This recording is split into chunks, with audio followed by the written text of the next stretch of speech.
Chairman foreign employment பீரோ. கேள்வி கேட்கறதுக்கான அதிகாரம் இருக்குது. விசிட் விசாவில் போகிறவங்கள நாங்கள் ஒருபோதும் விட மாட்டோம். வீட்டு தொழிலாளர்களுடைய நிலைமை படுமோசம். மார்பினால் இரத்தம் வலியும் நிலைமையில் இவர் உடுத்த ஆடையுடன் விமான நிலையத்திலிருந்து வெளியேறும் இலங்கை சகோதரி.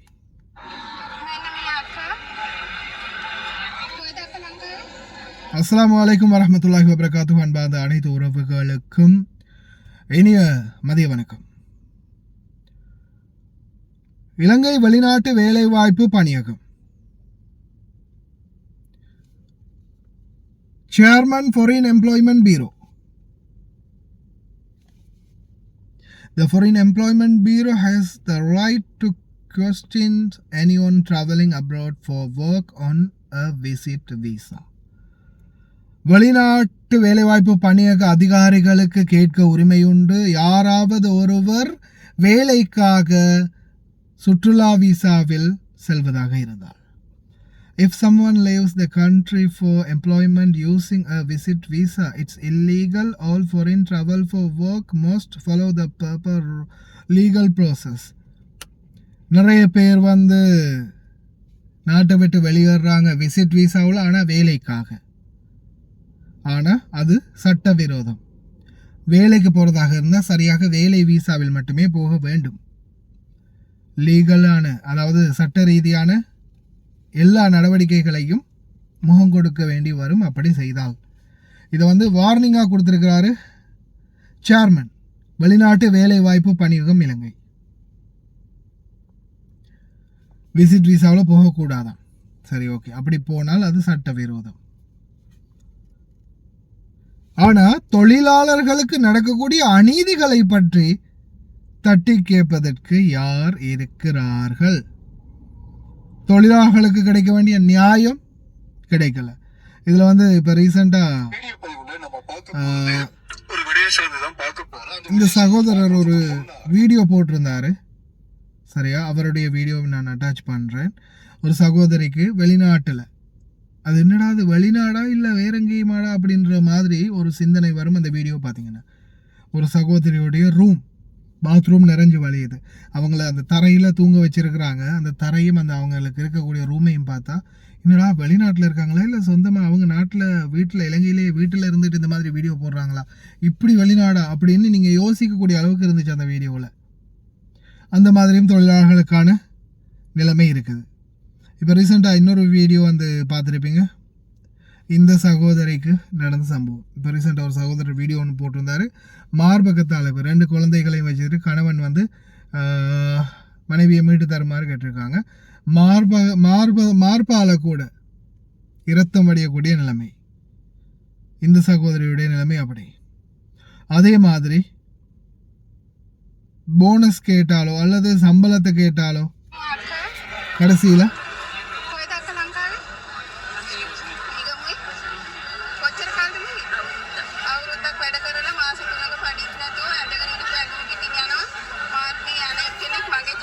அவங்களோட ஜாக்கெட் தான் போட்டிருக்காங்க, மற்றபடி யூனிஃபார்ம் தான்.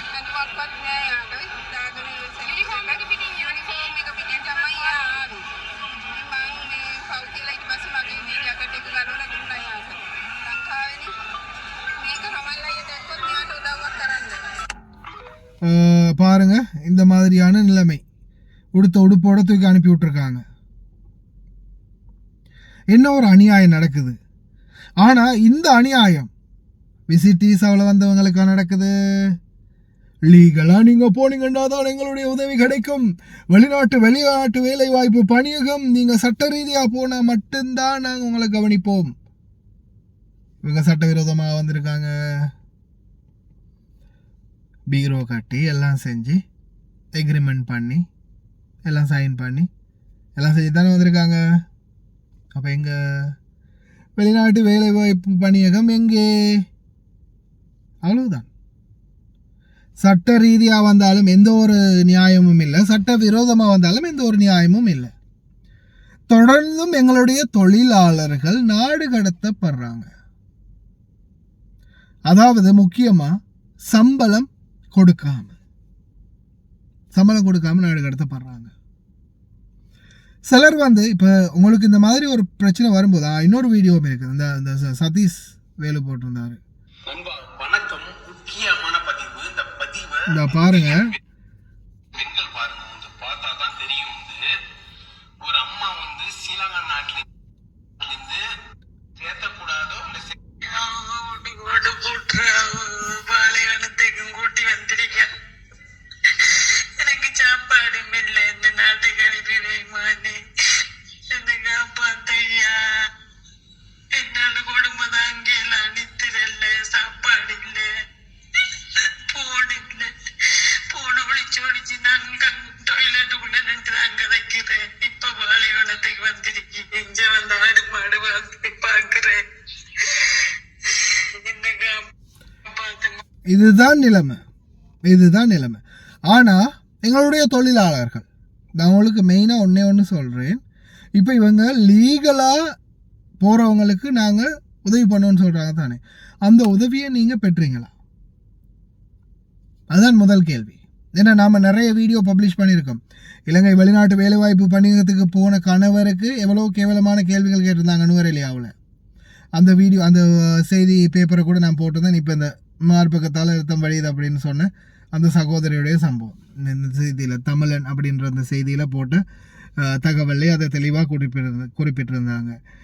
விக்னேஸ்வரன் நுவரெலியா வெளிநாட்டு வேலைவாய்ப்பு அலுவலகத்துக்கு சென்று முறையிட்டுள்ளார். அங்கிருந்த அதிகாரி ஒருவர், நீங்கள் விரும்பியபடி பெண்களை அனுப்பவும், பெண்களை பராமரிக்க முதுகெலும்பு இல்லாமல் எதுக்காக வெளிநாட்டுக்கு அனுப்பினீங்க அப்படின்ற மாதிரி கொஞ்சம் ரூடாகவும் சில கேள்விகள் வந்து தகாத கேள்விகளையும் கேட்டிருக்காரு.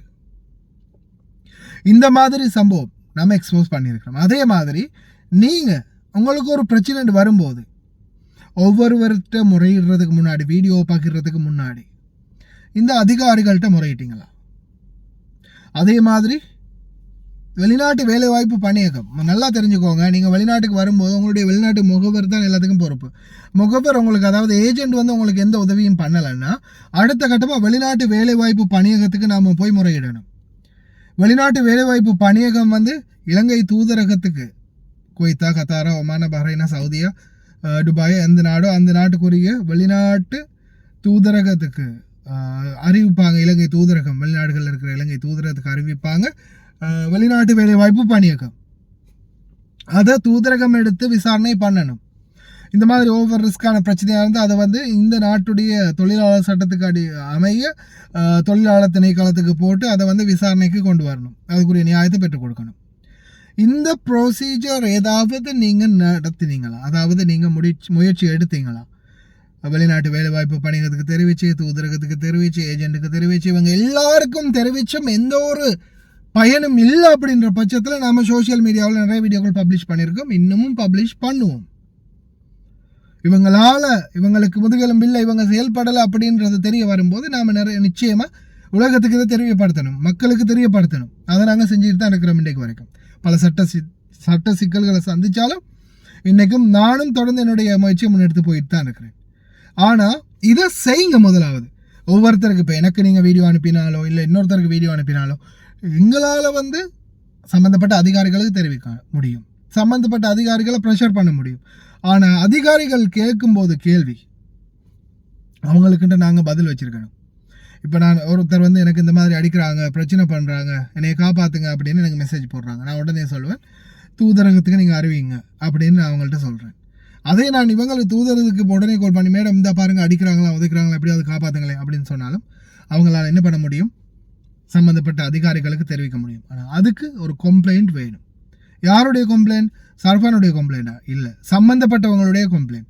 யார் பாதிக்கப்பட்டாங்களோ அவங்க கம்ப்ளைண்ட் அனுப்பினா மட்டும்தான் அந்த கம்ப்ளைண்ட்டை வச்சு இன்னாரு இப்படி கம்ப்ளைண்ட் பண்ணியிருக்காங்க, இந்த அதுக்கு டீட்டெயில்ஸ் அப்படின்றத அவங்க டிரான்ஸ்லேட் பண்ணி அதை வந்து அமலமன்ஸ்லியாக போட்டு காட்டி உங்களுக்குரிய நியாயத்தை பெற்றுக் கொடுக்க முடியும். சம்பளமாக உங்களுடைய பிரச்சனையாக, அதாவது ரொம்ப லைஃப் ரிஸ்கான சிச்சுவேஷனில் போயிட்டு இருக்குதுன்னா 112 ரொம்ப ஓவரான எமர்ஜென்சி சிச்சுவேஷனாக இருந்தாலும் 112 என்ற அவசர இலக்கத்துக்கு அழைப்பு எடுக்கணும். உங்களால் பேச தெரியலைன்னாலும் 3 தடவை குவைத்துடைய என்ன சொல்கிறது, அதுக்கு அந்த பெண்கள் பாதுகாப்பு மற்றும் துஷ்பிரயோகத்துக்கு எதிரான சட்டத்தில் அந்த இவங்க வந்து என்ன சொல்கிறாங்கன்னா ஜென்ரல் ஜமால் நசீராவோ என்ன பேர் அவங்கள அந்த வீடியோ நான் ஆல்ரெடியே போட்டுக்கிறேன். அவங்க என்ன சொல்கிறாங்கன்னா 112 அடித்து ஹெல்ப் ஹெல்ப் ஹெல்ப் அப்படின்னு 3 தடவை சொல்லியிருக்கிறாங்க, சத்தம் வைக்க சொல்லியிருக்கிறாங்க. ஏன் உங்களால் பேசக்கூடிய முடியாத சுச்சுவேஷனாக இருந்துச்சுன்னா, உங்களுக்கு பேச தெரியாதுன்னா இந்த மாதிரி செஞ்சிங்கன்னா கூட உங்களை ஹெல்ப் பண்ணுறதுக்காக உடனே 112 எமர்ஜென்சி டிபார்ட்மெண்ட் வந்து இந்த நம்பரை ட்ரேஸ் பண்ணி எந்த ஏரியா, எந்த அட்ரஸ், எந்த டீட்டெயில்ஸ்ன்றது எல்லாத்தையுமே கலெக்ட் பண்ணி உங்களுடைய உங்களோட ஃபோன் நம்பருக்குரிய யார் ஓனர், ஒருவேளை நீங்கள் அந்த அவங்களுடைய கஃபீல் யார், ஸ்பான்சர் யார், இந்த டீட்டெயில்ஸ் எல்லாத்தையுமே கலெக்ட் பண்ணி வெகு விரைவில் உங்களை ரீச் பண்ணிடுவோம் அப்படின்னு சொல்லியிருக்காங்க ஜமால் நாசர் அவங்க சொன்ன தகவல். அப்போது இது வந்து பேச தெரியாதவங்களுக்கு பேச முடிஞ்ச ஆங்கிலத்திலேயோ இல்லை அரபியிலையோ பேச முடிஞ்சால் நீங்கள் பேசியே சொல்லலாம், இந்த மாதிரி எனக்கு பிரச்சனை, இந்த மாதிரி வச்சுருக்காங்க, என்னை காப்பாற்றுங்க, ஆஜில் அப்படின்றது அவசரம், காப்பாற்றுங்க அப்படின்னு சொல்லி நீங்கள் சொல்லலாம். சொன்னால் அதிகாரிகள் வந்து இப்போ ரீசெண்டாக கூட ஜெனட் மேரி அம்மா இப்படி ஒரு பிரச்சனையை ஹேண்டில் பண்ணாங்க. உடனே 4 போலீஸ் வண்டியில் வந்து அந்த பனிப்பெண்ணை கூட்டிகிட்டு போய் காப்பாற்றி அவங்களுக்கு உரிய தேவைகளை செஞ்சு கொடுத்துருக்காங்க. இந்த மாதிரி சம்பவங்கள் நடக்குது. ஆனால் அதிகார மட்டத்தில் நீங்கள் இப்போ இவர் சொல்கிறாரு தானே சட்டவிரோதமாக போகாதீங்க அப்படின்னு. அப்போ சட்டவிரோதமாக நாம் போகலை, சட்ட ரீதியாக வந்தாலும் சட்டம் என்னத்தை பிடுங்குது அப்படின்றத நாம் என்ன செய்யணும், சட்ட ரீதியாக போய் பார்க்கணும். அதுக்கப்புறம் தான் சோசியல் மீடியாக்கள். ஆனால் இன்றைக்கு வரைக்கும் தொழிலாளர்களுடைய நிலைமை அதுதான். கஷ்டம் கஷ்டம் கஷ்டம். அது சட்ட ரீதியாக வந்தாலும் சரி, சட்ட விரோதமாக வந்தாலும் சரி, அன்றையிலேருந்து இன்றைக்கு வரைக்கும் இதே நிலைமை தான். உடுப்போட அனுப்புகிறாங்க, சம்பளம் கொடுக்காம அனுப்புகிறாங்க, பூட்டி வைக்கிறாங்க, அடைச்சி வைக்கிறாங்க, அக்காம அடிக்கிறாங்க, இல்லை அக்காம அடிக்காமல் நாட்டுக்கு அனுப்ப பார்க்குறாங்க, சாஃப்ட்வேர் ஜெயிலில் போட பார்க்குறாங்க. சட்ட ரீதியாக நடவடிக்கை எடுக்கலைன்னா நம்மளுடைய பக்கம் இருக்கக்கூடிய பாசிட்டிவான வழிகள் குறைவு. அதாவது நம்மளுக்கு சாதகமாக நம்மளால் எந்த ஒரு எதிர்ப்பையும் காட்ட முடியாது. ஏன் நம்ம எந்த ஒரு லீகலான ஆக்ஷனும் எடுக்கலை. எல்லா லீகலான ஆக்ஷனும் எடுத்து நம்மளுக்கு சரி வரலைன்னா மீடியா முதல் கொண்டு நம்ம போகலாம், பப்ளிஷ் பண்ணலாம். ஆனால் அதுக்கு நீங்கள் லீகல் ஆக்ஷன் எடுக்கணும் அப்படின்றத மறந்துடாதீங்க. தொழிலாளர்களுடைய நிலைமை இதுதான், இதே நிலைமையிலே தான் போயிட்டு இருக்குது தொழிலாளர்களுடைய நிலைமை. கடைசி அந்த வீடியோ அட்டாச் பண்ணியிருக்கேன் பாருங்கள். உண்மையிலேயே ரொம்ப ஒரு மனசுக்கே வேதனையாக இருக்குது தொழிலாளர்களுடைய நிலைமை நினைக்கும் போது. சில மக்களுடைய நிலைமை அந்த மாதிரி மோசமாக இருக்குது. எங்கே போய் முடிய போகுதுன்னு தெரியலை. பார்ப்போம். இருக்கும் வரைக்கும் இதை பற்றி நாங்களும் தொண்டையில் தண்ணீர் வத்த கத்திக்கிட்டே இருக்கிறோம், தகவல்களை பகிர்ந்துக்கிட்டே இருக்கிறோம். எந்த அரசாங்கத்திலையும் நம்மளுக்கான தீர்வு இல்லை போல தான் தெரியுது. பார்க்கலாம்.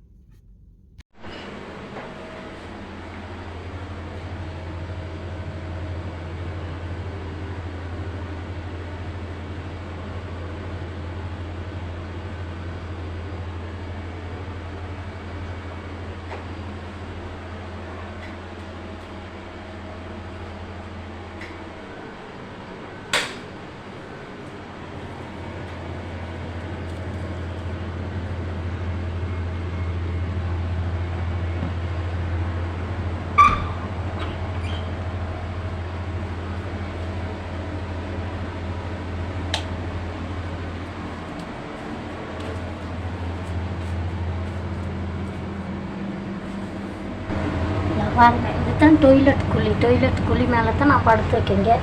இதெல்லாம் டொய்லெட் குழி, புழுவான புழு வருது. இங்கே பாருங்க, நல்லா பார்த்துக்கோங்க, எல்லா புழுவும் தான். இந்த இதுக்கு கீழே எல்லாம் இங்கே பாருங்கள், இங்கே பாருங்கள், இதில் தான் படுத்துருக்கேன் நான்.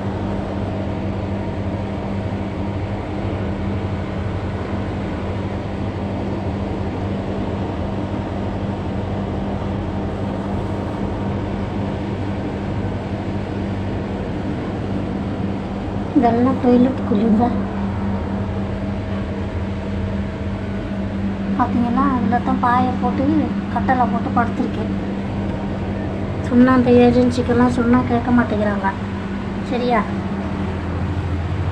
இதை பாருங்க, இங்கேயும் குளித்தான், அந்த இதெல்லாம் குளித்தான் நான் பாயை போட்டு மூடி வச்சுருக்கேன். இந்த பாருங்க, பார்த்துக்கோங்க நல்லா. இதில் எல்லாம் இருந்து குளிச்சு தான் வரும். இந்த பிச்செல்லாம் போச்சுன்னா நான் சரி ஏஜென்சியில் சொன்னால் எவனும் காசு இருக்க மாட்டேங்கிறான். எங்கேயும் ஒரு குழி இந்த மூடி வச்சுருக்கிறேன். இந்த பார்த்துக்குங்க, கிரபத்தான் அதுக்குள்ளே இங்கே தான் இந்த நாட்டத்தில் தான் நான் இருக்கிறேன். அந்த ஏஜென்சிங்களுக்கு சொன்னால் விளங்க மாட்டேங்குது.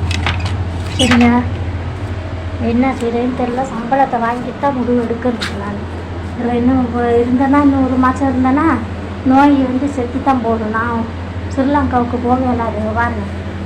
இதில் தான் படிச்சிருக்கேன். இந்த ஓட்டை, இந்த பாருங்க, இந்த ஓட்டையில் புழு எறும்பு கடிச்சு மேலெல்லாம் பொறியாக வந்து கிடக்கு பாருங்க. நான் இருக்கிற ரூம் எப்படி பார்த்துக்கங்க. இதான் பாத்ரூம். அதில் தான் நிறைச்சி நாறுது. இந்த ரூமில் தான் நான் இருக்கிறேன்.